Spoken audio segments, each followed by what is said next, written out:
Kemudian nona pak gere de tono di mana bagian itu diharamkan aja lalu tak ada tawana pak gere ulunna salah tuh ya tuh tidak boleh itu. Maka dasar rogerena diharamkan itu tidak boleh mengambil upah sembelihan. Makanya iya komeki malengi dagi pak gere silahkan tapi aja tak ada sarogerena ya komakadaki pas sidakka untuk pak gere itu dihalalkan dan itu justru disunahkan. Tetap dia mendapatkan bagian tapi tanya upah hanya sedekah papada mita ulengnya maka dati ya leti anu ya leti pu imang kedudukan nami okor mak gere dan awak dipagaji upah sembelihan. Bagaimana hukumnya ketika membentuk panitia?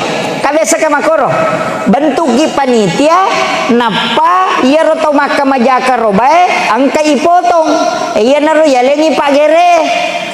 Kalau kesakapak istilahnya mesti dikasih tahu seko alin nasapinge seko dita untuk napake panitia matu dalam pelaksanaan kegiatannya.